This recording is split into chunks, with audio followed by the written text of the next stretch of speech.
I never thought my own daughter would call me dead weight while standing in my kitchen eating food I paid for.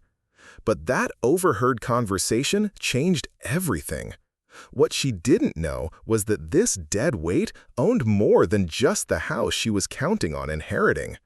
By the time she realized her mistake, I was already 3 steps ahead with a plan that would teach her the true meaning of consequences.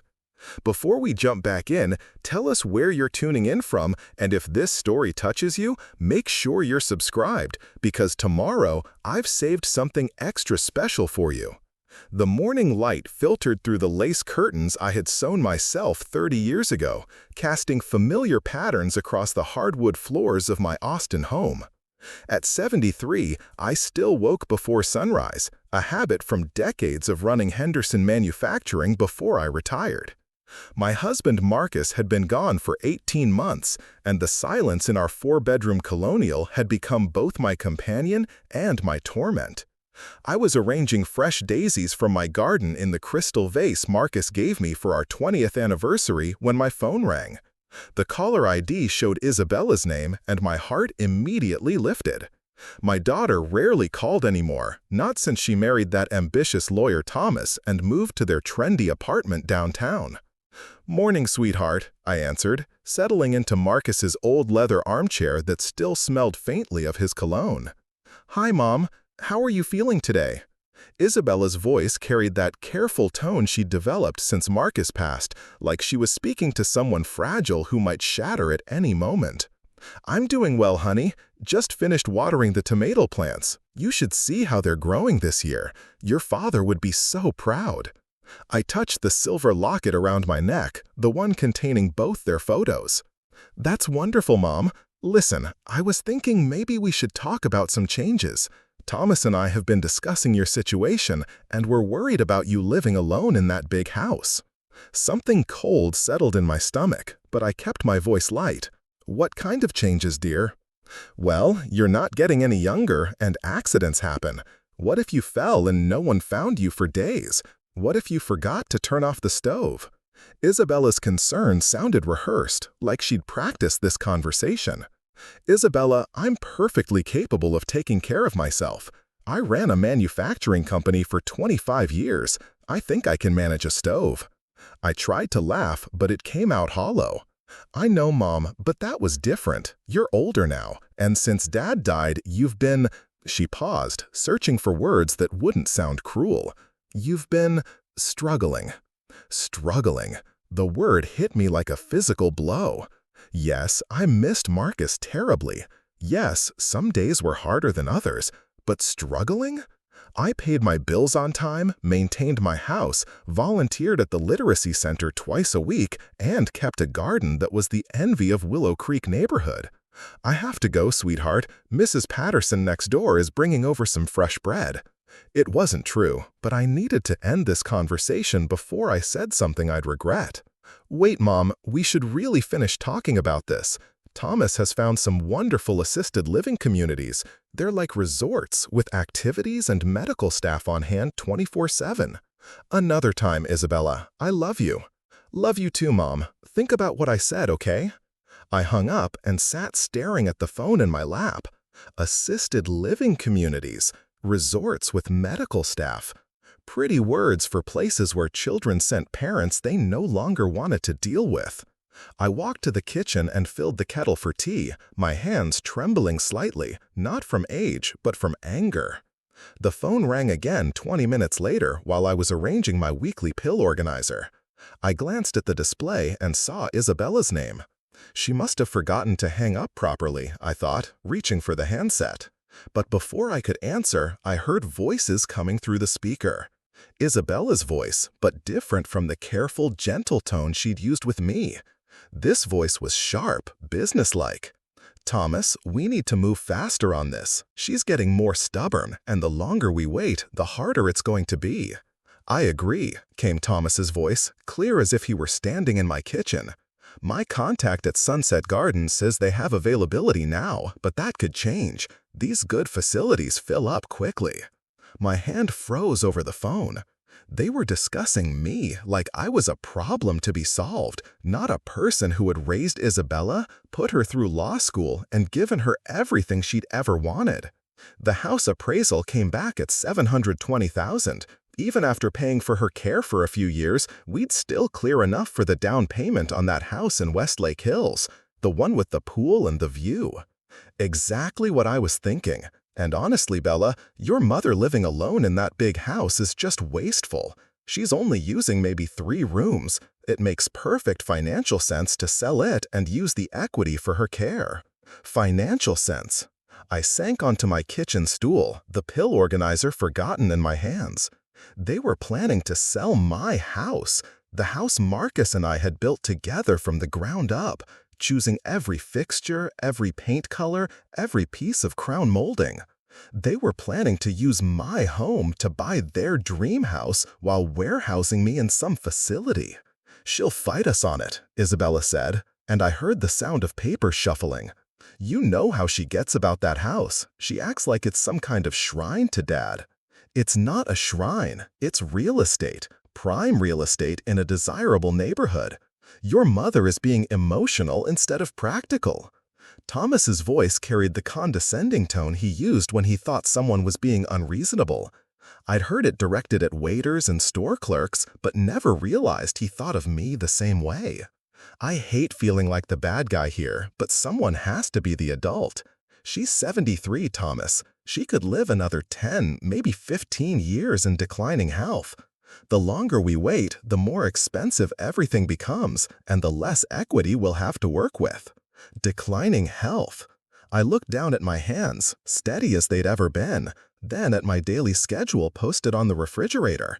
Yoga class on Mondays, book club on Wednesdays, volunteer work at the literacy center on Fridays. I had a fuller social calendar than most people half my age. "Here's what I think we should do," Thomas continued, and I could hear the lawyer in him taking charge. "We approach it as a safety issue first. Emphasize how much we love her and want what's best for her. Make it seem like the assisted living place was our idea for her benefit, not ours. And the house? We tell her she doesn't need to worry about any of the details. We'll handle everything." Most elderly people are actually relieved to have their children take over these responsibilities. She'll probably thank us once it's all settled. Isabella laughed, but it wasn't the warm laugh I remembered from her childhood. It was calculating. Cold. God, I hope so. I'm tired of feeling guilty every time I don't call or visit.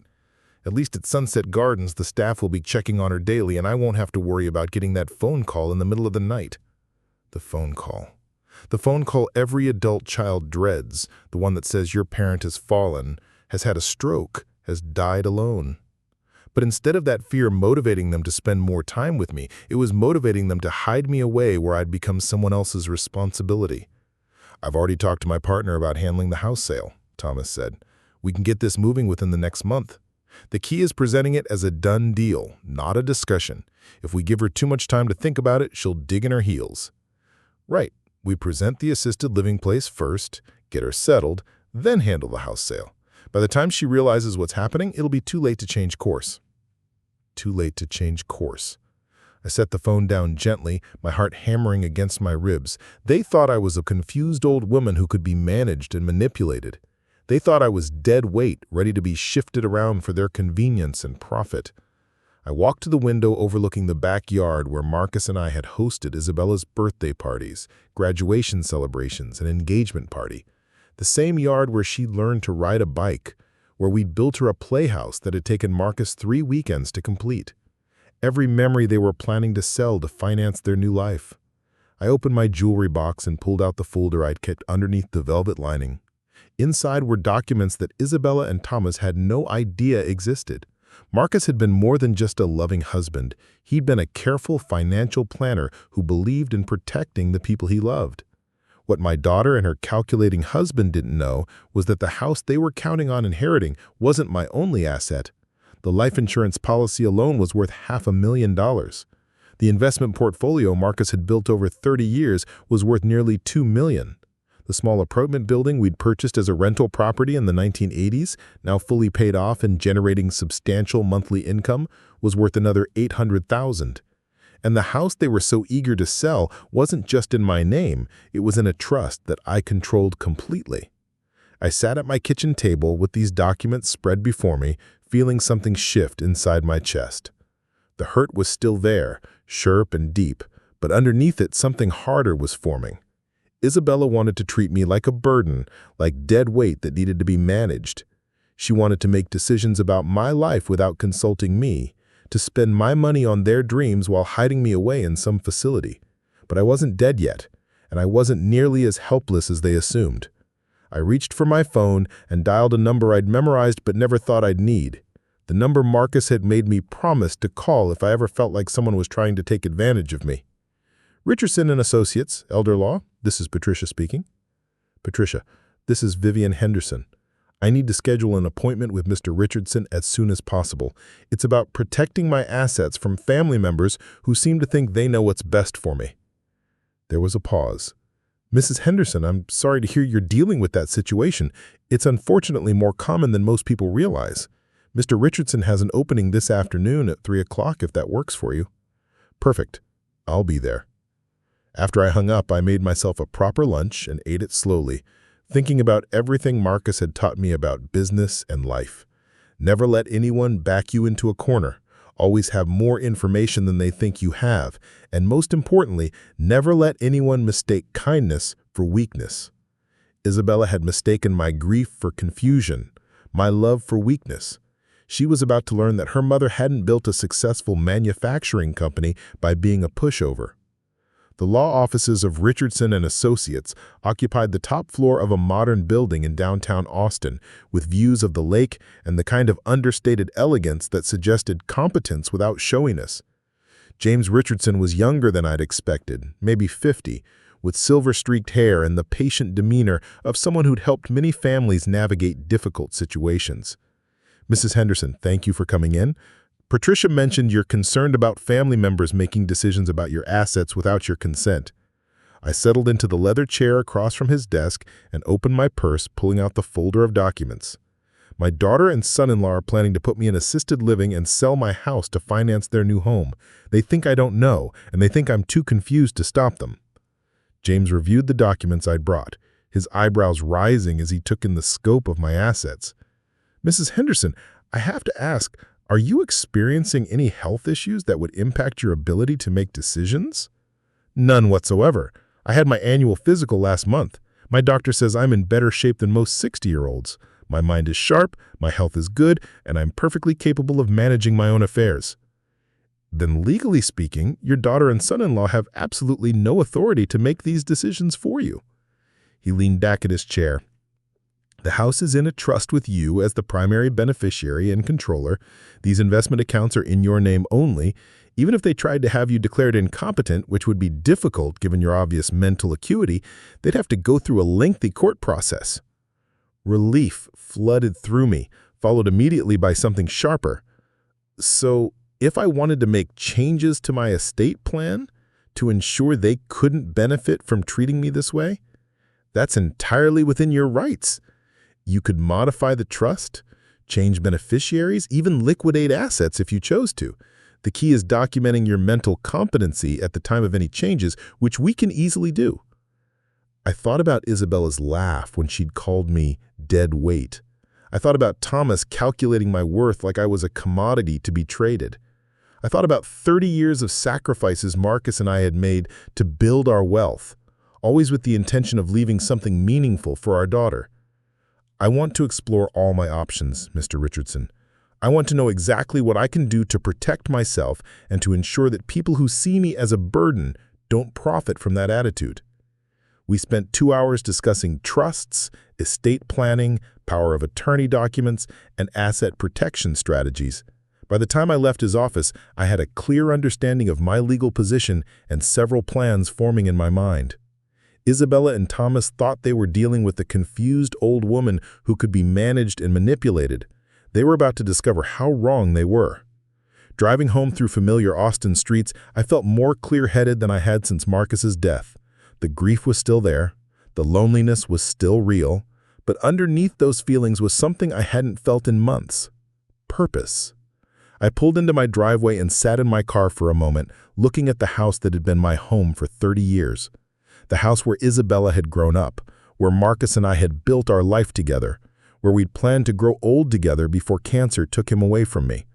If Isabella wanted to treat this house as nothing more than a real estate transaction, then perhaps I should start thinking like a businesswoman instead of a grieving mother. I walked through my front door with plans forming in my mind, plans that would teach my daughter the difference between a mother's love and a fool's weakness. She wanted to make decisions about my life without consulting me. She was about to learn that two could play that game. The evening news was just starting when I settled into Marcus's chair with a cup of tea and my laptop. I opened a browser and searched for luxury senior communities, not the warehouses Thomas and Isabella had in mind, but real resort-style communities where active seniors lived independently while having access to services when needed. I found exactly what I was looking for in Sedona, Arizona.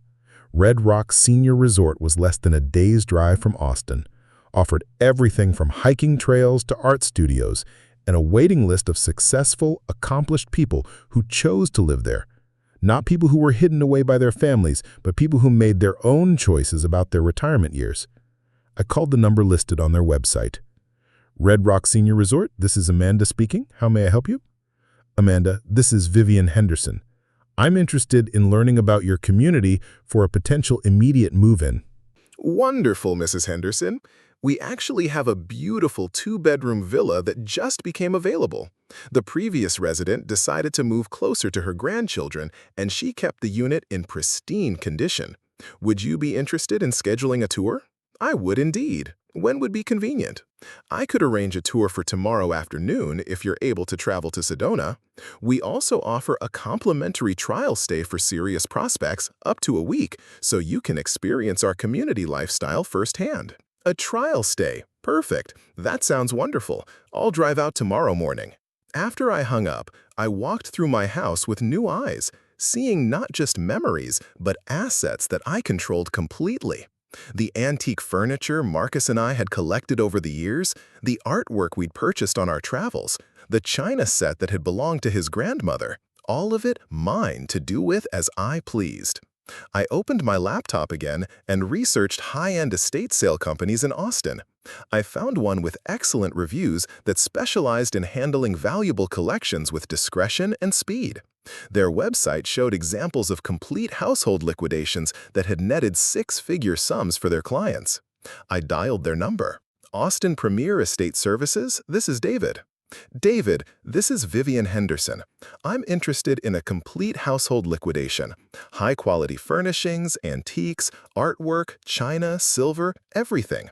How quickly could something like this be arranged? That depends on the scope and value of the collection, Mrs. Henderson. For the right estate, we can have everything cataloged, appraised, and sold within 2 weeks. We handle everything from photography to marketing to final sale. Would you like to schedule an assessment? 2 weeks? My heart began to race. Yes, I'd like to schedule an assessment as soon as possible. I have an opening tomorrow morning at 9 if that works for you. Perfect. I'll see you then. I hung up and walked to the window overlooking the backyard where Isabella had played as a child. Tomorrow morning, I'd meet with the estate sale company. Tomorrow afternoon, I'd drive to Sedona to look at my potential new home. By the time Isabella and Thomas returned from whatever business trip or weekend getaway they were currently enjoying, I'd have options they couldn't imagine. I pulled out the folder of documents again and opened Marcus's life insurance policy. $500,000 payable to me as the surviving spouse. Money that was mine to spend however I chose. I could liquidate my house contents, sell the rental property, and have nearly $2 million in liquid assets. Enough to live anywhere I wanted, in any style I chose, completely independent of my daughter's plans for my future. The phone rang and Isabella's name appeared on the display. For the first time since I'd overheard their cruel conversation, I smiled as I answered. "Hello, sweetheart." "Hi, Mom. I was just checking in. How was your day?" "Oh, it was lovely. I spent some time planning a little trip. I think I need a change of scenery." "A trip? Mom, I don't think that's such a good idea. What if something happens while you're away from home?" Isabella, I'm 73, not 93. I'm perfectly capable of traveling. In fact, I'm more capable than you seem to think. There was a pause. Mom, you sound different. Are you feeling all right? I'm feeling wonderful, actually. Clear-headed and energized. I haven't felt this good in months. Well, that's great. Listen, Thomas and I were hoping to come by this weekend to continue our conversation about your living situation. We've found some really wonderful places that we think you'd love. I'm sure you have. But I've been doing some research of my own, and I've found some wonderful places too. The difference is, I'm choosing for myself instead of letting other people make decisions about my life. Another pause, longer this time. Mom, what kind of research? Oh, you'll see. I have some surprises planned that I think will interest you very much. When exactly were you planning to visit? Saturday afternoon, around 2. Saturday afternoon might not work for me. I may still be traveling.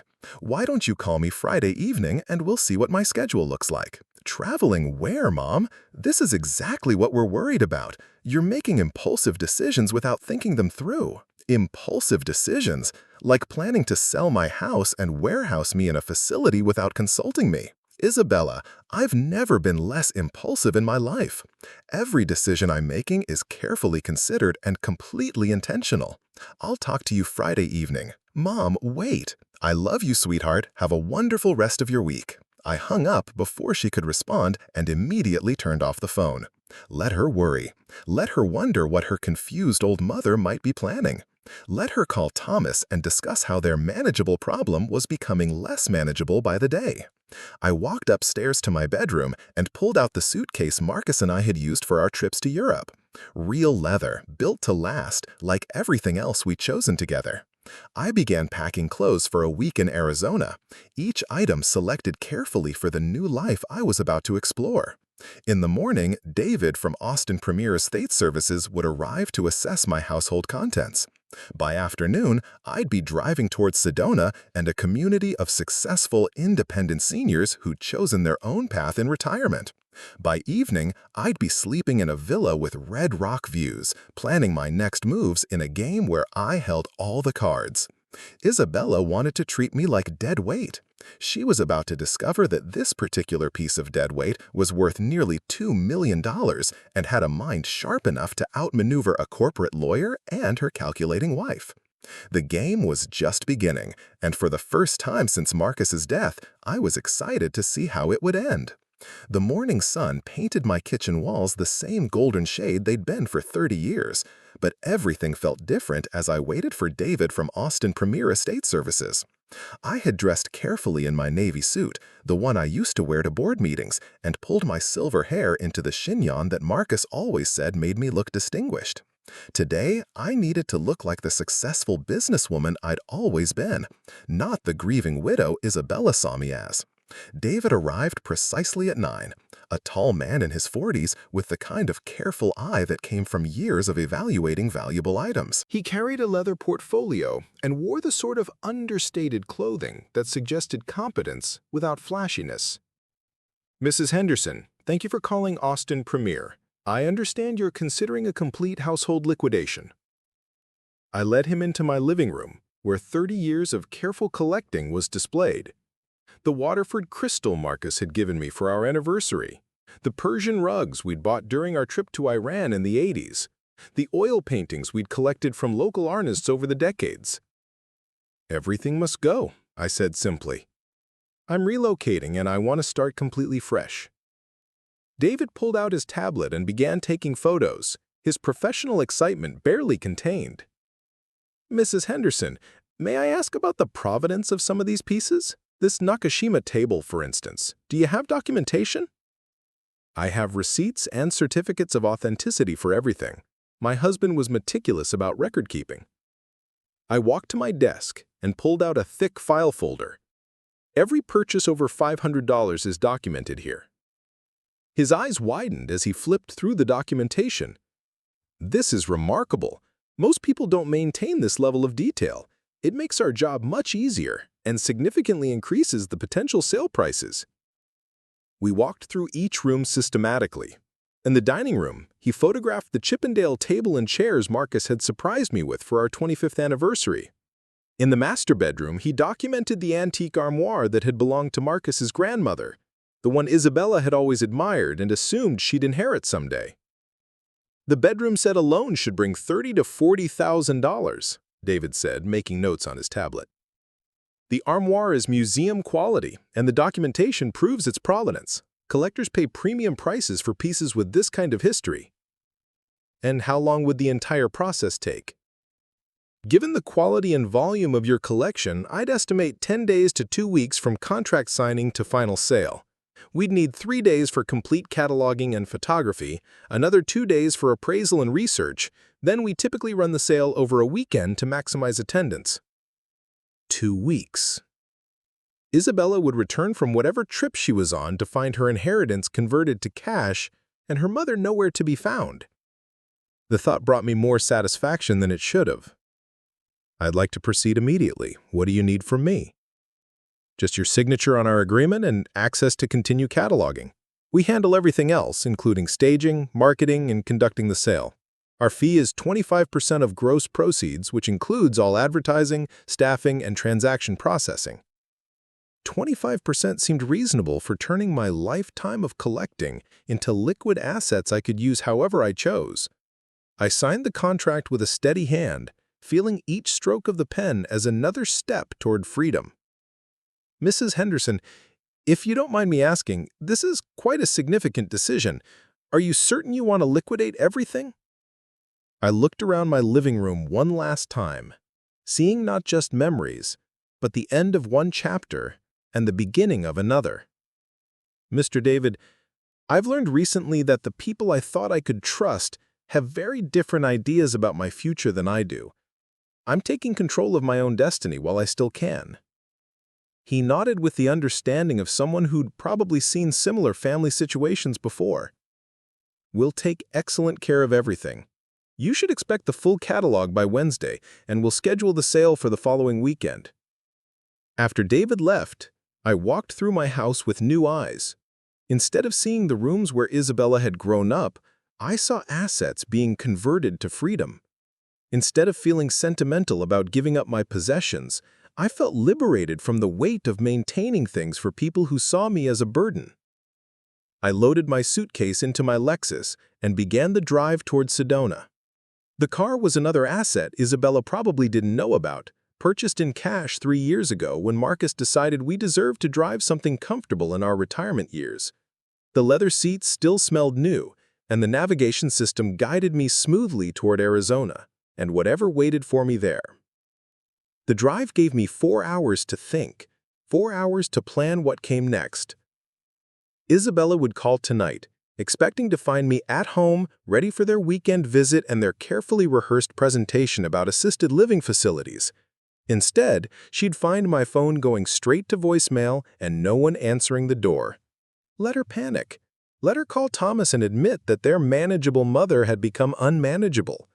Let them drive to my house and find David's crew cataloging their expected inheritance for public auction. The Arizona landscape changed gradually as I drove west, flat Texas plains giving way to rolling hills and eventually to the red rock formations that made Sedona famous. I'd never been here before, but Marcus and I had talked about visiting after his retirement. Another dream that cancer had stolen from us, but one I could still pursue alone. Red Rock Senior Resort sat nestled among towering sandstone formations that glowed like fire in the afternoon sun. The entrance was understated but elegant, with native plantings and clean architectural lines that suggested success without ostentation. I parked my Lexus among BMWs and Mercedes, vehicles that belonged to people who'd made their own choices about retirement. Amanda greeted me at the reception desk with genuine warmth. She was younger than I had expected, maybe 45, with silver-streaked hair and the kind of confident bearing that came from helping successful people make important decisions. Mrs. Henderson, welcome to Red Rock Senior Resort. I'm so pleased you decided to visit us. How was your drive from Austin? Lovely, thank you. This setting is even more beautiful than your website suggested. Wait until you see your villa. Mrs. Carmichael kept it in pristine condition, and the views are spectacular. She led me along paths lined with native plants and sculpture, past residents who looked nothing like the shuffling elderly people Isabella probably imagined when she thought about assisted living. These people wore hiking boots and carried tennis rackets. They walked with purpose and energy, talking about art classes and wine tastings and weekend trips to Santa Fe. The villa Amanda showed me took my breath away. Floor-to-ceiling windows faced the red rocks, and a private patio with a gas fireplace extended the living space outdoors. The kitchen was modern but not ostentatious, designed for someone who enjoyed cooking but didn't need to feed a family. The master bedroom had a walk-in closet and bathroom that rivaled luxury hotels. The previous owner was an architect who designed custom homes in San Francisco. She furnished it with pieces she collected over 40 years in the business. Everything conveys with the unit if you're interested. I walked through rooms that felt immediately like home. Not the home I had shared with Marcus, but a new kind of home for the woman I was becoming. The furniture was sophisticated but comfortable, chosen by someone with excellent taste and the budget to indulge it. What's the monthly fee structure? For this particular villa, the entry fee is $400,000, which guarantees you residence for life and covers basic maintenance and landscaping. Monthly fees are $3,500, which includes utilities, housekeeping twice weekly, all meals if you choose to dine in our restaurant, and unlimited access to our amenities. $400,000. I did quick mental math. Between Marcus's life insurance, my investment portfolio, and the proceeds from liquidating my house contents, I'd have nearly $2 million in liquid assets. $400,000 would leave me with more than enough to live comfortably for decades. What kind of notice do you require for move-in? Amanda's eyebrows rose slightly. Most people need several weeks to arrange financing and coordinate with family members. But if you're able to provide immediate payment, we could have you moved in within a few days. I can provide immediate payment, cash transfer or cashier's check, whichever you prefer. Mrs. Henderson, I have to ask, this is quite a rapid decision. Are you certain you've thought it through completely? I walked to the window overlooking the red rocks, seeing not just a beautiful view, but a symbol of my new independence. Amanda, I've learned recently that the people I thought I could trust have very different ideas about my future than I do. I'm taking control of my own destiny while I still can. Preparing and narrating this story took us a lot of time, so if you are enjoying it, subscribe to our channel. It means a lot to us. Now, back to the story. She smiled with genuine understanding. Then let's make it happen. I'll have our contracts department prepare everything for your signature. That evening, I sat on the patio of my temporary guest suite, watching the sunset paint the red rocks in shades of gold and crimson. The desert air was clean and dry, so different from the humidity of Austin that it felt like breathing in another world. I had my phone turned off, letting Isabella's calls go straight to voicemail while I planned my next moves. Tomorrow morning, I'd sign the purchase agreement for the villa. Tomorrow afternoon, I'd visit the Sedona branch of Wells Fargo to establish local banking and arrange the asset transfers. By the end of the week, I'd have a new address, a new community, and a new life that Isabella and Thomas couldn't control or manipulate. I pulled out the folder of financial documents and spread them on the patio table. Marcus's life insurance policy, worth $500,000 and payable to me immediately. Our investment portfolio, carefully managed over 30 years and now worth nearly $2 million. The rental property in Austin, completely paid off and generating $4,000 a month in income. Even after buying this villa and covering moving expenses, I'd have more liquid assets than most people accumulated in a lifetime. Most importantly, I'd have something Isabella had tried to take from me: control over my own future. My phone buzzed with a text message. Against my better judgment, I turned it on to check. 3 missed calls from Isabella, 2 voicemails, and a text that read, "Mom, please call me back. I'm worried about you. Thomas and I are driving to Austin tomorrow to check on you." Perfect. Let them drive to Austin. Let them find David's crew preparing to auction off their expected inheritance. Let them discover that their manageable mother had outmaneuvered them completely. I typed back a simple response. "I'm fine. Enjoying my trip. We'll talk when I'm ready. Then I turned the phone off again and walked back inside to plan my new life. The next morning brought clarity that felt like a physical sensation. I woke before sunrise, made coffee in the villa's well-appointed kitchen, and sat on the patio watching the desert come alive with the first light. Somewhere back in Austin, Isabella was probably calling my house phone and getting no answer. Somewhere back in Austin, Thomas was probably calculating how much money they were losing with every day I remained unmanageable. Let them calculate. I had my own calculations to make. Amanda arrived at my guest suite at 9 with contracts and a bottle of champagne.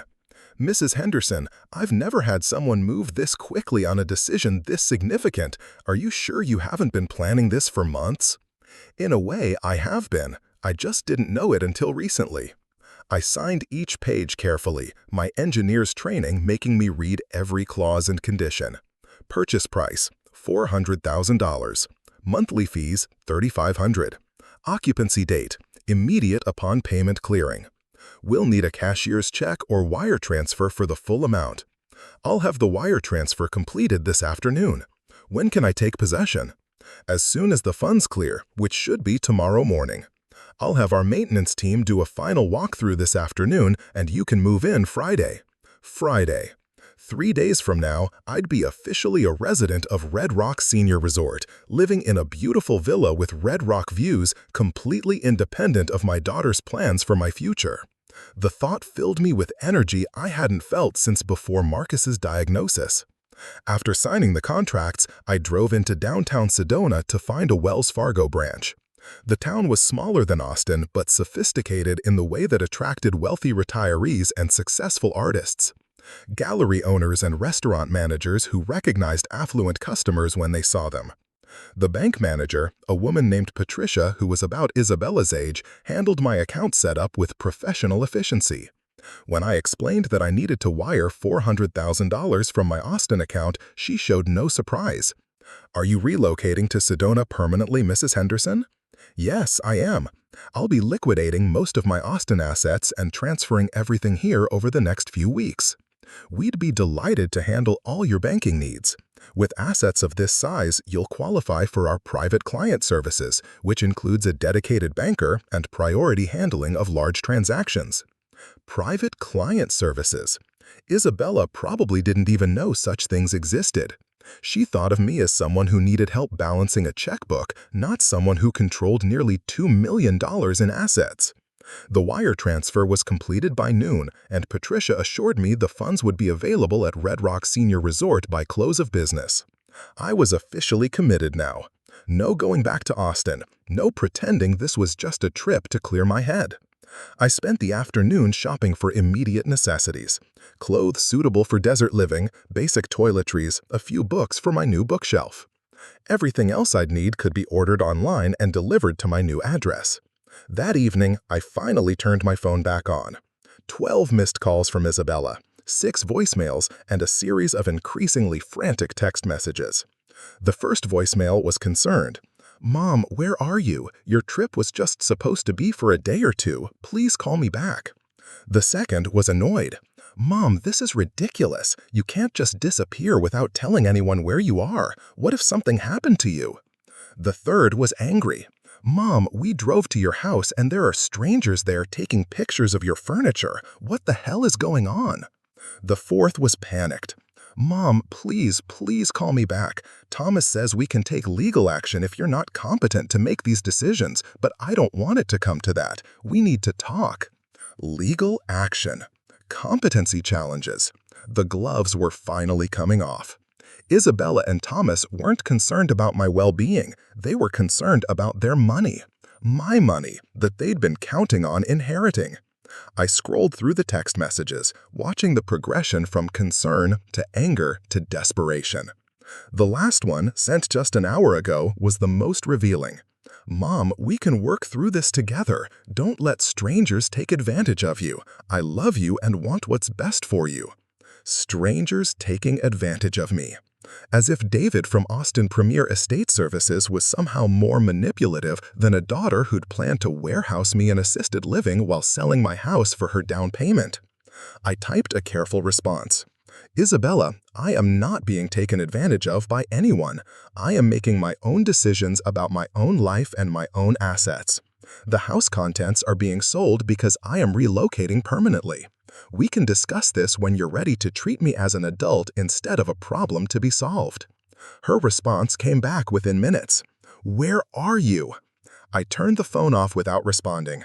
Let her wonder. Let her and Thomas drive around Austin looking for their missing meal ticket. Let them call hospitals and police stations and discover that a competent adult woman has every right to relocate without consulting her adult children. I walked out onto the patio of my guest suite and looked up at stars that were visible here in a way they never were in Austin. The desert air was cool and clean, carrying the scent of sage and juniper. Tomorrow, I'd sign the final paperwork. Tomorrow, I'd become a resident of a community where people my age were hiking and painting and learning new languages instead of being managed by their children. Tomorrow, I'd become the woman Marcus had always believed I was strong enough to be. Friday morning dawned clear and bright with the kind of desert sunshine that made everything seem possible. I packed my few belongings from the guest suite and drove to the Red Rock Senior Resort office, where Amanda waited with keys and a smile. "Mrs. Henderson, welcome home." The villa was even more beautiful in the morning light. The Red Rock views from the living room windows looked like a painting, and the mature desert landscaping created privacy without blocking the spectacular scenery. I walked through rooms that were now officially mine, furnished with beautiful pieces chosen by someone with taste and means. "Your wire transfer cleared this morning," Amanda confirmed. "You're all set. Would you like me to introduce you to some of your neighbors?" "That would be lovely." She led me to the community center, a sprawling building with art studios, a library, fitness facilities, and a restaurant that looked like it belonged in a five-star resort. The people I met were nothing like the assisted living residents Isabella probably imagined. They were accomplished, energetic, engaged individuals who'd chosen this lifestyle because it enhanced their independence rather than restricting it. Margaret had been a federal judge before retiring to Sedona. Robert had founded a tech company in Silicon Valley and sold it for millions before moving here to pursue his interest in pottery. Catherine had been a symphony conductor in Boston and now taught music to children in nearby schools. These were people who'd made their own choices about how to spend their golden years, not people who'd been warehoused by families who saw them as burdens. We have hiking groups, wine clubs, book clubs, art classes, investment clubs. Margaret explained over lunch in the restaurant. Most of us came here because we wanted community without sacrifice of independence. "How long have you lived here?" 3 years. My children thought I was crazy to leave Boston, but it was the best decision I ever made. I have more energy and social connection now than I had in my last decade of working. That afternoon, I drove back into Sedona to visit a furniture store Amanda had recommended. My villa came furnished, but I wanted to add personal touches that would make it feel like home rather than a hotel suite.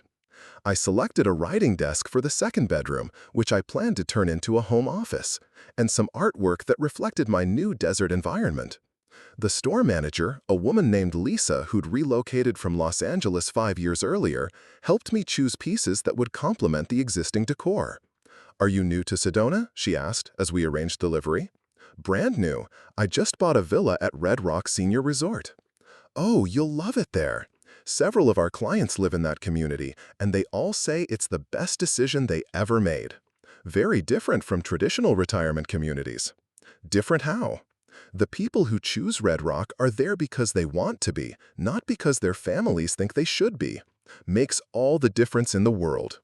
That evening, I sat in my new living room watching the sunset paint the Red Rocks in shades of gold and crimson. I had unpacked my few possessions, arranged Marcus's photo on the mantel, and set up my laptop on the dining room table. For the first time since his death, I felt like I was home rather than just occupying space. My phone had been buzzing all day with calls and messages from Isabella, but I'd left it turned off. Tomorrow, I'd call her back and explain my decision like the adult I was. Tonight, I wanted to enjoy the peace of knowing I'd taken control of my own destiny. I opened my laptop and began researching the legal requirements for establishing residency in Arizona. If Isabella and Thomas were serious about challenging my competency, I wanted to be prepared with documentation of my mental acuity and decision-making capacity.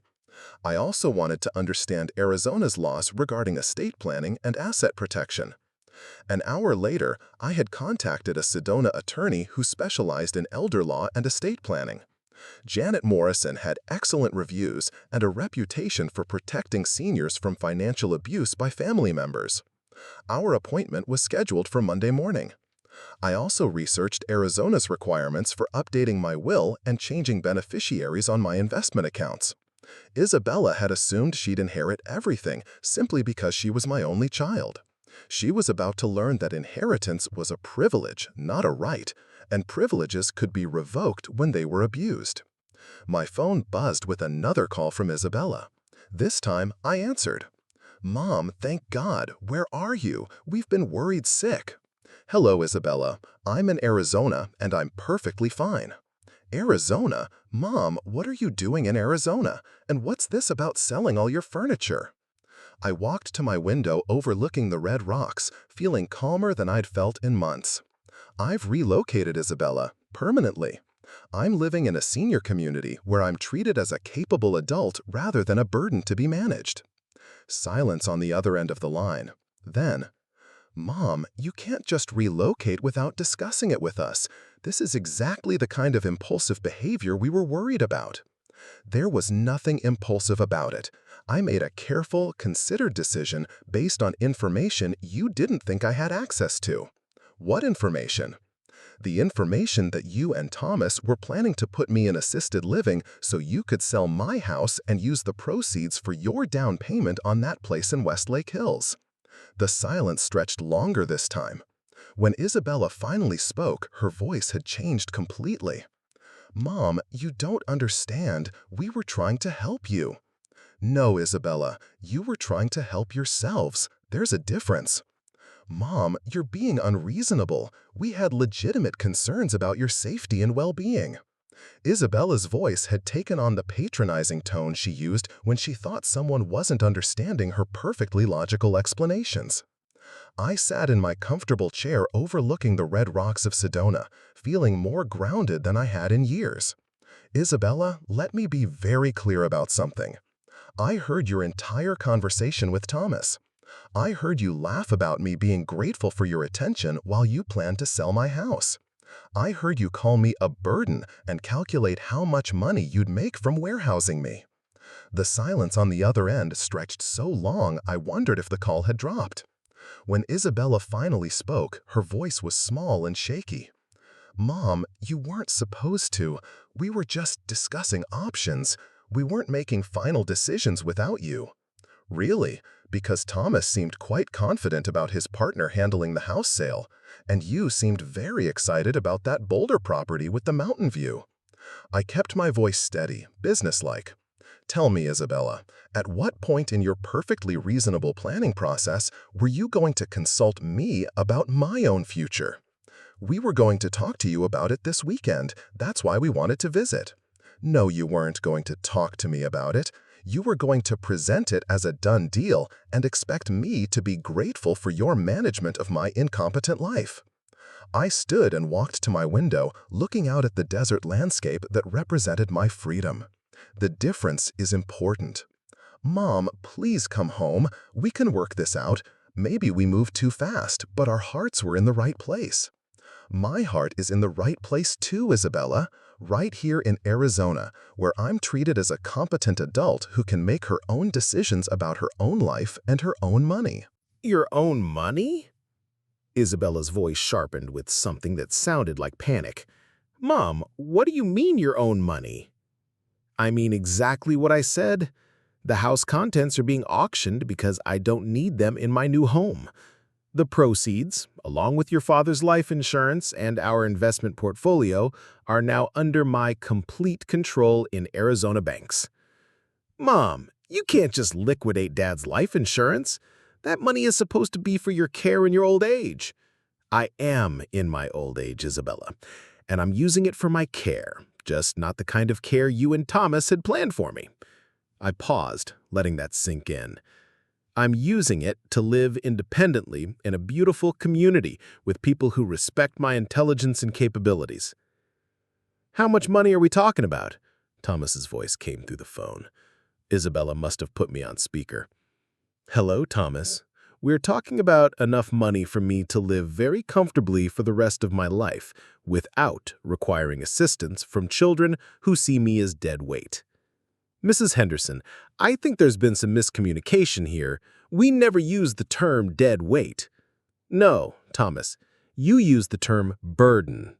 Much more polite, but the meaning was identical. I sat back down, settling in for the conversation I'd been preparing for since I overheard their cruel planning session. You also used the phrase financially irresponsible to describe my attachment to the house your wife grew up in. Mom, you're twisting our words. We were concerned about you living alone in such a large house. The maintenance costs alone are completely manageable on my income, which you apparently never bothered to research before deciding I needed your financial guidance. I opened the folder of documents I'd brought from Austin. Would you like to know exactly what your father and I accumulated over 30 years of careful planning, Isabella? Mom, please don't do this. Let's meet somewhere and talk face to face. This is too important to discuss over the phone. This conversation is long overdue, and I prefer to have it from the comfort of my new home. I looked at Marcus's life insurance policy, remembering how proud he'd been to provide for my security. The life insurance policy is worth $500,000. Our investment portfolio, which I've been managing quite successfully since your father's death, is worth $1.8 million. The rental property we bought in the 80s generates $4,000 a month in income. Dead silence from both of them. I could practically hear their mental calculators working. That's over $2 million, Thomas said finally, his lawyer's mind cutting straight to the bottom line. Closer to $2.3 million, actually, plus the proceeds from the estate sale, which David estimates will bring another $150,000. I paused for effect. So yes, Thomas, we're talking about substantial assets.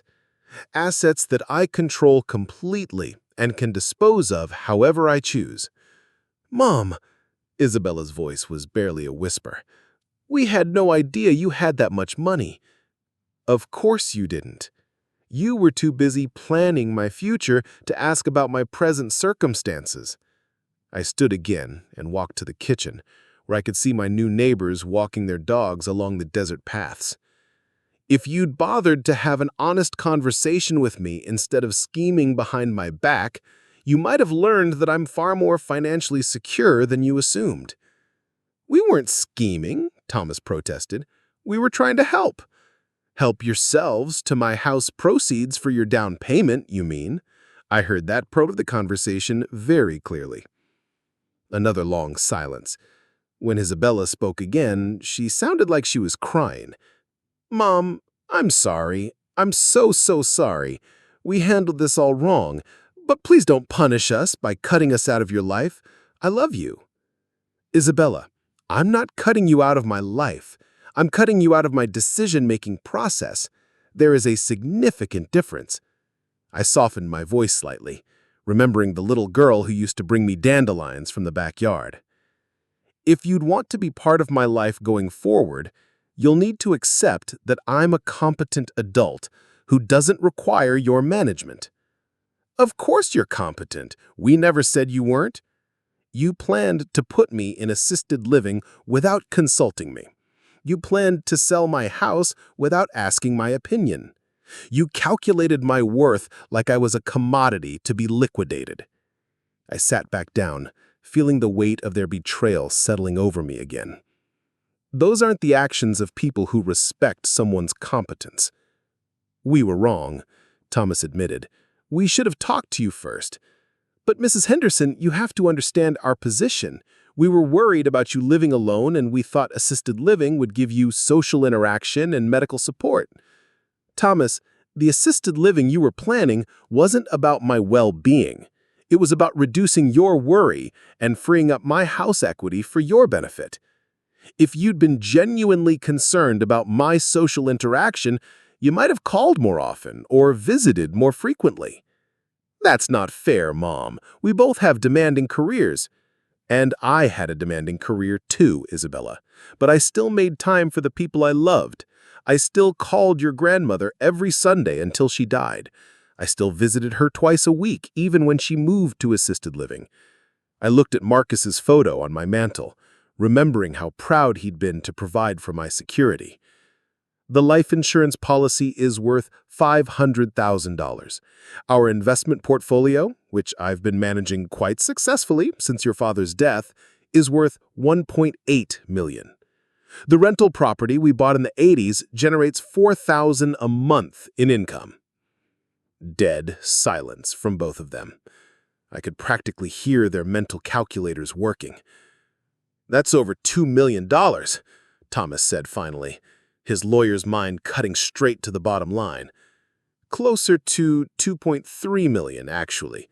Plus the proceeds from the estate sale, which David estimates will bring another $150,000.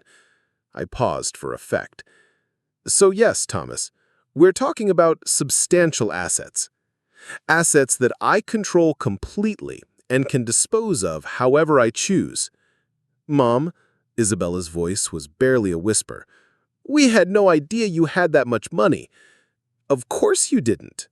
You were too busy planning my future to ask about my present circumstances. I stood again and walked to the kitchen, where I could see my new neighbors walking their dogs along the desert paths. If you'd bothered to have an honest conversation with me instead of scheming behind my back, you might have learned that I'm far more financially secure than you assumed. We weren't scheming, Thomas protested. We were trying to help. Help yourselves to my house proceeds for your down payment, you mean? I heard that part of the conversation very clearly. Another long silence. When Isabella spoke again, she sounded like she was crying. Mom, I'm sorry. I'm so sorry. We handled this all wrong. But please don't punish us by cutting us out of your life. I love you. Isabella, I'm not cutting you out of my life. I'm cutting you out of my decision-making process. There is a significant difference. I softened my voice slightly, remembering the little girl who used to bring me dandelions from the backyard. If you'd want to be part of my life going forward, you'll need to accept that I'm a competent adult who doesn't require your management. Of course you're competent. We never said you weren't. You planned to put me in assisted living without consulting me. You planned to sell my house without asking my opinion. You calculated my worth like I was a commodity to be liquidated. I sat back down, feeling the weight of their betrayal settling over me again. Those aren't the actions of people who respect someone's competence. We were wrong, Thomas admitted. We should have talked to you first. But Mrs. Henderson, you have to understand our position. We were worried about you living alone, and we thought assisted living would give you social interaction and medical support. Thomas, the assisted living you were planning wasn't about my well-being. It was about reducing your worry and freeing up my house equity for your benefit.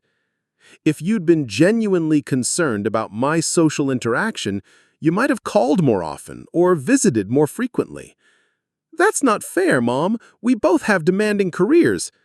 And I had a demanding career too, Isabella, but I still made time for the people I loved. I still called your grandmother every Sunday until she died. I still visited her twice a week, even when she moved to assisted living. I looked at Marcus's photo on my mantle, remembering how proud he'd been to provide for my security. The life insurance policy is worth $500,000. Our investment portfolio, which I've been managing quite successfully since your father's death, is worth $1.8 million. The rental property we bought in the 80s generates $4,000 a month in income. I felt tears threatening for the first time since this conversation began. I raised you to be strong and independent. I put you through law school so you'd never have to depend on anyone else for your security. I never imagined that success would make you see your own mother as disposable.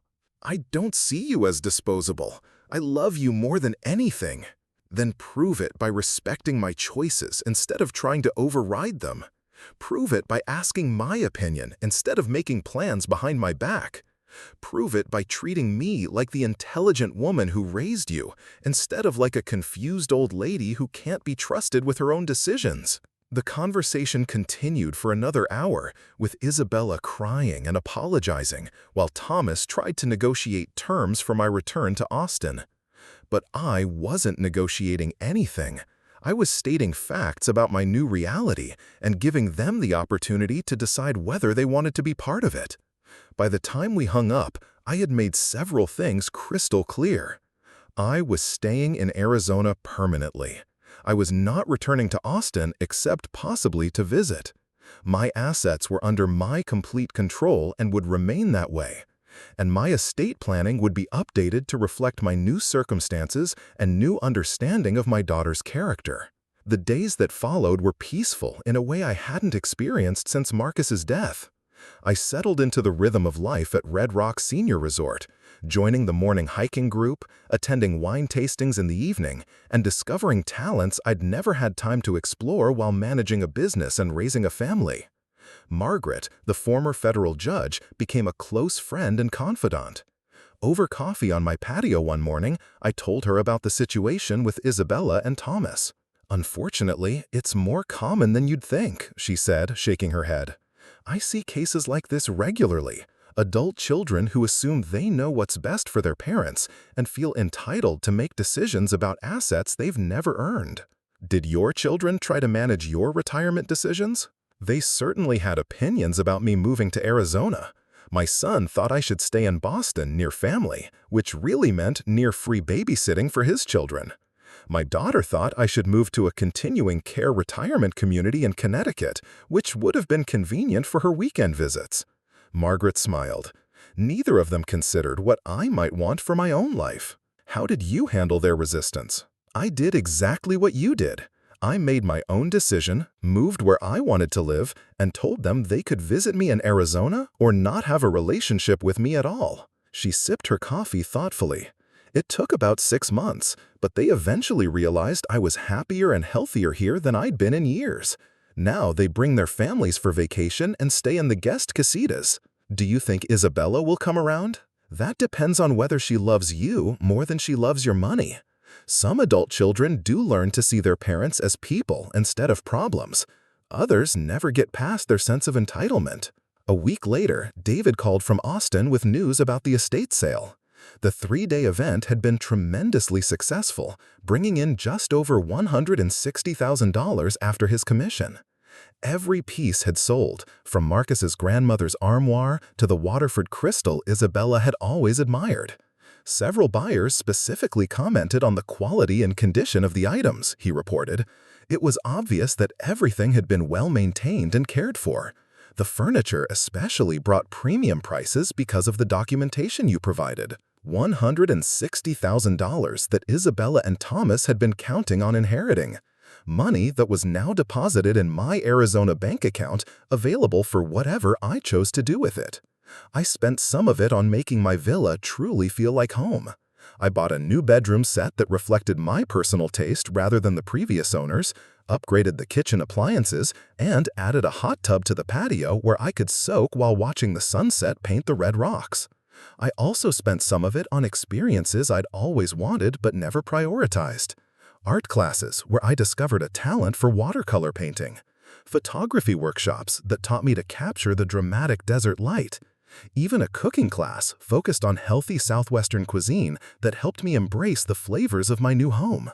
But the most significant purchase I made was an appointment with Janet Morrison, the elder law attorney I'd contacted during my first week in Sedona.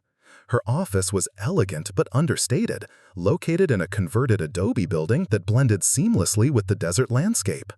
Janet was younger than I'd expected, maybe 50, with silver-streaked hair and the kind of professional competence that came from years of protecting seniors from financial abuse. She reviewed my existing will and estate documents with the thoroughness of someone who understood that family dynamics could be complicated. Mrs. Henderson, your current will leaves everything to your daughter Isabella with no conditions or restrictions. Given what you've told me about her recent behavior, you might want to consider some modifications. What kind of modifications? There are several options. You could establish conditions that Isabella must meet to receive her inheritance, such as respecting your autonomy and maintaining regular contact with you. You could create a trust that distributes assets over time rather than in a lump sum.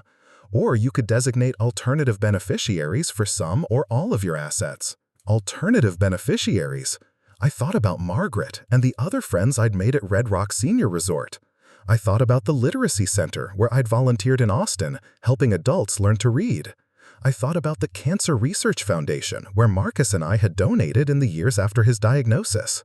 Tell me about creating conditions for inheritance. We can establish specific requirements that must be met for Isabella to receive her inheritance.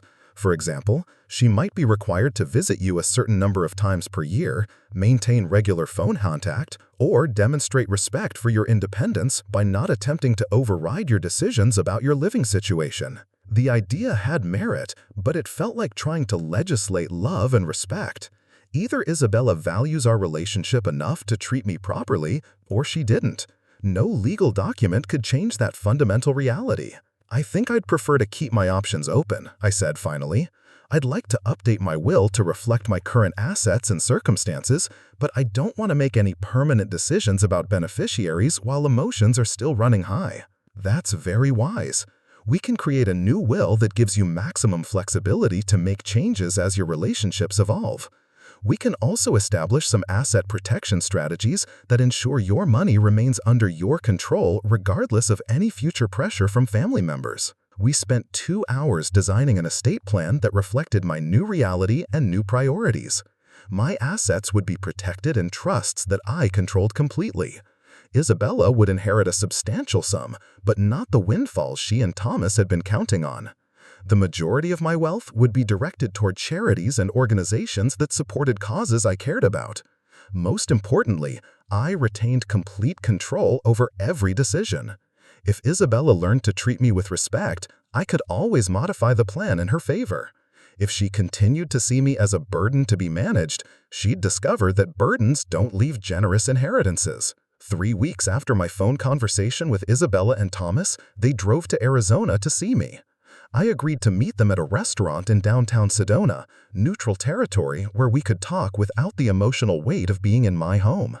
They looked older than I remembered, stressed and tired in the way that came from realizing you'd made a catastrophic miscalculation. Isabella had been crying, her eyes red and swollen. Thomas wore his lawyer mask, but I could see the anxiety underneath. "Mom, thank you for agreeing to see us," Isabella said as we were seated at a table overlooking Oak Creek. "I know we don't deserve it after how we treated you. You're my daughter, Isabella. I'll always be willing to talk to you. But this conversation needs to be different from our previous ones." "Different how?" Thomas asked. "Honest. No more pretending you were worried about my safety when you were really worried about your inheritance. No more treating me like I'm incompetent when I've demonstrated exactly the opposite." Isabella reached across the table and took my hand. "Mom, I was wrong. Completely, totally wrong. I let Thomas convince me that we knew what was best for you, and I lost sight of who you really are." "Who are I, Isabella? You're the strongest, smartest woman I know. You built a successful business from nothing. You managed our finances through Dad's illness and death. You raised me to be independent and successful." She wiped her eyes with her napkin. "You're not someone who needs to be managed. You're someone who should be respected and admired." It was exactly what I'd wanted to hear, but words were easy. Actions would be the real test. "What about you, Thomas? What have you learned from this situation?" He shifted uncomfortably in his chair. "I learned that I underestimated you completely. I also learned that my assumptions about elderly people were based on stereotypes rather than reality. And I owe you an apology for treating you like a problem instead of like family." I looked at them both, seeing genuine remorse, but also calculating minds that were trying to figure out how to salvage their financial expectations. It was a start, but it wasn't enough. "I appreciate your apologies, but I need to be clear about something. Our relationship going forward will be based on mutual respect and honesty, not on your expectations about inheritance." "What does that mean exactly?" Thomas asked. "It means I've updated my estate planning to reflect my new circumstances and my new understanding of your priorities. It means that my financial decisions are my own to make, and I won't be consulting with either of you about them." Isabella's face crumpled. "Mom, please don't cut me out of your life because of one mistake." "I'm not cutting you out of my life, sweetheart, but I am cutting you out of my financial planning. Those are separate things, and the sooner you understand that, the better our relationship will be." The lunch continued for another hour, with Isabella and Thomas trying to negotiate terms for rebuilding our relationship, while I explained that relationships weren't negotiations. Either they valued me as a person or they didn't. Either they respected my autonomy or they didn't. Either they wanted to be part of my life because they loved me, or they wanted access to my assets because they felt entitled to them. By the time we parted, I had made several things clear. I would welcome visits, but only if they treated me as a competent adult rather than as someone who needed their guidance. I would maintain phone contact, but I wouldn't tolerate any more discussions about my living arrangements or financial decisions. And most importantly, they needed to accept that my estate planning was my business, not theirs. 6 months later, Isabella called to tell me she was pregnant. Thomas had found a new job with a firm in Dallas, and they were moving into a smaller apartment while saving for a house they could actually afford without my house proceeds. "Mom, I want you to be part of this baby's life. I want him or her to know what an amazing grandmother they have." "I'd love that, Isabella, but this grandmother lives in Arizona and makes her own decisions about her own life." "I know, and I respect that. I really do." Time would tell whether that respect was genuine or just another strategy for managing their financial disappointment. But for the first time since Marcus's death, I felt truly free to find out. I hung up the phone and walked out onto my patio, where the red rocks were painted gold by the setting sun. Somewhere in Texas, my daughter was learning to live with the consequences of treating her mother like a burden. Somewhere in Arizona, that same mother was thriving in a community that valued her intelligence, independence, and contributions. The woman who'd been dismissed as dead weight was worth nearly $2.5 million and living her best life in one of the most beautiful places on earth. The daughter who'd planned to warehouse her for convenience was struggling to afford rent on a lawyer's salary. Sometimes justice wasn't dramatic or immediate. Sometimes it was simply allowing people to experience the natural consequences of their choices while refusing to rescue them from their own poor judgment. I raised my glass of wine toward the red rocks and toasted the life I'd built on my own terms, funded by my own assets, surrounded by people who saw me as capable rather than burdensome. It was exactly the life Marcus would have wanted for me, and exactly the life I'd finally learned I deserved. The months that followed my confrontation with Isabella and Thomas brought changes I hadn't anticipated. Living at Red Rock Senior Resort wasn't just about beautiful views and independence. It was about discovering who I was when I wasn't defined by other people's needs or expectations. Margaret introduced me to the Investment Club, a group of residents who met weekly to discuss market trends and portfolio management. I'd always left such matters to Marcus and the financial advisors, but found myself naturally drawn to the analytical aspects of wealth management. My engineering background served me well in understanding risk assessment and long-term planning strategies. "You have excellent instincts for this," said Robert, the former tech entrepreneur, after I'd presented an analysis of renewable energy stocks. "Have you considered becoming a certified financial planner? The field needs more people who understand both the technical and human elements of money management." The suggestion planted a seed I hadn't expected. At 73, most people weren't starting new careers, but I wasn't most people. I'd built a manufacturing company from nothing, managed complex projects, and successfully navigated the financial challenges of Marcus's illness and death. Why couldn't I channel that expertise into helping other seniors protect their assets from well-meaning but misguided family members? I enrolled in online courses through Arizona State University, studying for my Series 65 license that would allow me to provide investment advice. The coursework was challenging but energizing in a way I hadn't experienced since my early days building Henderson Manufacturing. Every evening, I sat on my patio with textbooks and practice exams, the red rocks serving as my study companions. Isabella called regularly now, though our conversations had evolved into something more honest than they'd ever been. She no longer asked about my finances or suggested I needed help with decisions. Instead, she told me about her pregnancy symptoms, her excitement about becoming a mother, and Thomas's adjustment to his new job in Dallas. "Mom, I've been thinking a lot about how I want to raise this baby," she said during one of our Sunday evening calls. "I want him or her to have the kind of relationship with me that I should have had with you. One based on respect and love, not control and assumptions. What does that look like to you?" It means listening instead of deciding what's best without asking. It means trusting that the people I love are capable of making their own choices, even if those choices aren't what I would make. She paused. It means not treating love like ownership. These conversations felt like tentative steps toward rebuilding something that had been damaged, though I remained cautious. Trust, once broken, required consistent actions over time to repair, not just good intentions and improved phone calls. Meanwhile, my new life in Sedona was flourishing in ways I hadn't expected. The photography class led to a gallery showing of my desert landscapes. The watercolor painting group invited me to display my work at the local art festival. Most surprisingly, the literacy center in nearby Flagstaff asked me to develop a program specifically for seniors who wanted to improve their reading skills but felt embarrassed about their limitations. Many of our older students had their educations interrupted by war, economic hardship, or family obligations, explained Maria, the center director. They respond better to instructors who understand their life experiences. Your background in business and manufacturing gives you credibility they respect. I began driving to Flagstaff twice a week, working with men and women my age who'd spent decades hiding their reading difficulties.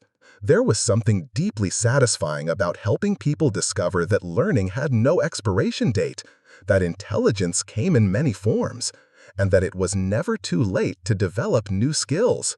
One student, a 70-year-old named Frank who'd worked construction his entire life, reminded me of Marcus in his determination to master challenges that seemed insurmountable.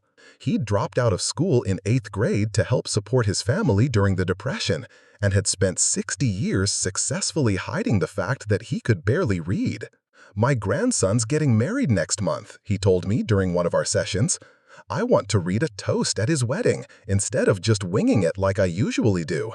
Think an old dog like me can learn that particular new trick?" 6 weeks later, I sat in the back of a church in Flagstaff, tears streaming down my face as Frank read a beautiful, heartfelt toast to his grandson and new wife. His voice was strong and clear, every word perfectly pronounced, every sentiment genuine and moving. After 60 years of shame about his reading limitations, he'd given himself and his family a gift that would last forever. These experiences were reshaping my understanding of what retirement could be. Instead of declining into irrelevance, I was discovering new talents and finding ways to contribute meaningfully to my community. Instead of being managed by family members who saw me as a burden, I was managing my own growth and choosing my own adventures. The financial planning certification came through on a crisp November morning, 8 months after I'd started the program. I was now legally qualified to provide investment advice and fiduciary services to other seniors. More importantly, I have the knowledge and credentials to protect myself and others from financial exploitation by family members who confuse love with control. My first client was Catherine, the former symphony conductor who lived 3 villas down from me. Her son had been pressuring her to give him power of attorney over her finances, claiming she was too old to manage such complex matters. She came to me in tears, confused about whether she was truly becoming incompetent or if her instincts about her son's motivations were correct. He keeps telling me that people my age shouldn't be making important financial decisions, she said, sitting in my living room. The terms were broad enough to give her son complete control over every aspect of her financial life, from selling her home to changing her investment strategy to determining how much money she could spend on herself. Catherine, there's nothing in these documents that protects your interests or limits his authority. Once you sign this, he can make any financial decision he wants without consulting you. That's what worried me, but he says it's standard language. It may be standard for someone who's truly incapacitated, but you're not incapacitated. You're just older, and there's a significant difference. We spent 3 hours reviewing her financial situation and developing a protection strategy that would preserve her autonomy while addressing her son's stated concerns about her well-being. Instead of broad power of attorney, we created limited authorizations for specific situations. Instead of giving him control over her assets, we established a monitoring system that would alert both of them to unusual account activity. Most importantly, we documented her mental competency with detailed assessments and medical evaluations that would make any future challenges to her decision-making capacity extremely difficult to sustain. I can't believe I almost signed away my independence because my son convinced me it was for my own good, Catherine said as we finished the paperwork. How do so many intelligent people end up in situations like this? Because we're taught to trust family members and to defer to their concerns about our well-being. We're also taught that aging inevitably means declining competency, which simply isn't true for most of us. Word spread through Red Rock Senior Resort about my financial planning services, and soon I had more clients than I could handle. Seniors whose adult children were pressuring them to downsize homes they loved. Widows whose sons-in-law were offering to help manage their inheritance money. Retired professionals whose families assumed they were no longer capable of making complex decisions. Each case reinforced my understanding of how common my situation with Isabella had been. Adult children who genuinely believed they were helping often caused tremendous damage by assuming their parents needed management instead of support. Well-meaning families destroyed relationships by confusing authority with assistance. My work also connected me with elder law attorneys, financial advisors, and geriatricians who specialized in distinguishing between normal aging and actual cognitive decline. I learned to recognize the difference between families who were responding to legitimate concerns and families who were motivated by financial self-interest. The holidays brought Isabella and Thomas to Arizona for their first visit since our confrontational lunch in Sedona. Isabella was 6 months pregnant now, glowing with the excitement of impending motherhood, and Thomas seemed more relaxed than I'd seen him since before Marcus's death. "Mom, this place is incredible," Isabella said as I gave them a tour of Red Rock Senior Resort. "I had no idea communities like this existed." Most people don't. They think of senior living in terms of nursing homes or assisted living facilities where people go when they can't take care of themselves anymore. But everyone here seems so active and engaged. Because we chose to be here. We weren't sent here by families who thought we needed management. We came here because it enhanced our independence rather than restricting it. Thomas was particularly interested in the investment club and the financial planning services I'd begun offering. "Mrs. Henderson, I have to admit, I completely misunderstood your capabilities. I thought people your age were naturally declining in their decision-making abilities." "That's a common misconception, Thomas. Aging affects different people differently, and many of us actually become better decision-makers as we gain experience and perspective." "I can see that now. The work you're doing here, the life you've built, it's impressive." We spent Christmas morning opening presents in my living room, with views of snow-dusted rocks creating a backdrop more beautiful than any Christmas card. Isabella had brought photo albums from my Austin house, pictures that David's estate sale crew had found and saved for me. Looking through images of Isabella's childhood, I saw not just memories, but patterns I hadn't recognized at the time. Even as a young girl, she'd been prone to making decisions for other people, organizing her friends' activities, and determining what games they should play. What I'd seen as leadership skills had perhaps been early signs of the controlling behavior that had nearly destroyed our relationship. "Mom, I want you to know that I understand now what I almost lost," Isabella said as we looked at a picture of her college graduation, with Marcus and me beaming proudly on either side of her. I was so focused on what I thought you needed that I lost sight of who you actually are. And who am I, Isabella? You're the strongest, most capable woman I've ever known. You're someone who built a successful business, managed a household, raised a daughter, and cared for a husband through terminal illness without ever losing your grace or your strength. She touched her growing belly. You're someone I hope my child will be lucky enough to know and learn from. That evening, as Isabella and Thomas were settling into the guest casita I'd arranged for their stay, I sat on my patio reflecting on how much had changed since I'd overheard their cruel conversation about my future. They'd seen me as a burden then, as dead weight that needed to be managed and warehoused for their convenience. Now, they were seeing me as I actually was, a competent, successful, independent woman who'd taken control of her own destiny. The financial success of my new life was undeniable. My Red Rock Senior Resort villa had appreciated in value by nearly $50,000 in just 1 year. The investment portfolio I was managing myself was outperforming the market by significant margins.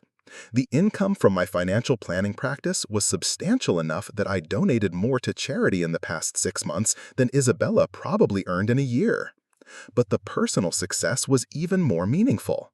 I had genuine friendships with people who valued my intelligence and contributions. I had work that challenged me and made a difference in other people's lives. I had independence and autonomy that no one could threaten or take away from me. Most importantly, I had self-respect that had been damaged by months of being treated like an incompetent burden, but had been fully restored by proving to myself and others that I was anything but incompetent or burdensome. The conversation with Isabella and Thomas that night was different from any we'd had in years. Instead of them explaining what I needed or what would be best for me, they asked questions about my experiences and listened to my answers. Instead of treating me like someone who needed their guidance, they treated me like someone whose wisdom and experience they could learn from. "Mom, I have a confession to make," Isabella said as we sat by my outdoor fireplace, the desert stars brilliant overhead. "When Thomas and I first realized how much money you controlled, our first instinct was to figure out how to get back into your good graces so we wouldn't lose our inheritance." I appreciated her honesty, though it confirmed what I'd suspected about their initial motivations for rebuilding our relationship. But spending time here, seeing what you've accomplished, understanding who you really are, it changed everything. I don't want a relationship with you because of what I might inherit someday. I want a relationship with you because you're remarkable, and I'm proud to be your daughter. What about you, Thomas? What are your thoughts about inheritance and relationships? He was quiet for a long moment, staring into the fire. I've learned that trying to manage other people's money usually backfires. I've also learned that the people who need financial management the least are often the ones whose families try hardest to provide it. Meaning that if you'd been the confused, declining person we assumed you were, we might have actually been helpful. But since you're clearly more financially savvy than either of us, our attempts to manage your money were insulting and counterproductive. It was perhaps the most honest assessment of our situation that any of us had offered. Isabella and Thomas had made assumptions about my competency based on stereotypes about aging rather than evidence about my actual capabilities. Those assumptions had led them to attempt solutions for problems that didn't exist, solutions that would have benefited them more than me. The next morning, I drove them to the Sedona airport for their flight back to Dallas.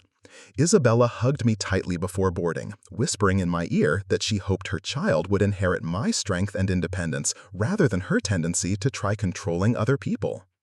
"Mom, I know I can't undo the damage I caused by treating you the way I did, but I promise you that going forward, I'll respect your autonomy and trust your judgment." Isabella, relationships aren't built on promises about future behavior. They're built on consistent actions over time. Show me through your choices that you see me as a competent adult, and our relationship will continue to heal. After they left, I returned to my villa and my life in Arizona. The financial planning practice was growing rapidly through word-of-mouth referrals.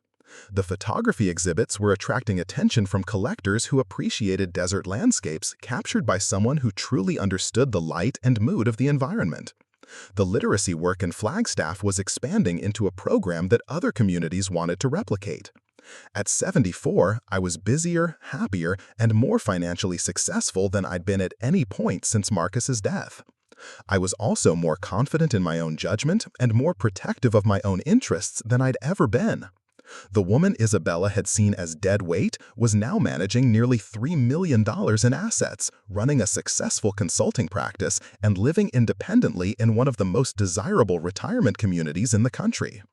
The daughter who'd planned to warehouse her mother for convenience was struggling to afford rent in Dallas while working for a small firm that paid a fraction of what Thomas had earned before his termination. Sometimes justice wasn't dramatic or immediate. Sometimes it was simply refusing to be diminished by other people's limited vision of your capabilities and choosing instead to live up to your own understanding of your potential. I raised my coffee cup toward the red rocks glowing in the morning sun and toasted another day of living life entirely on my own terms. Up next, you've got 2 more standout stories right on your screen. If this one hit the mark, you won't want to pass these up. Just click and check them out.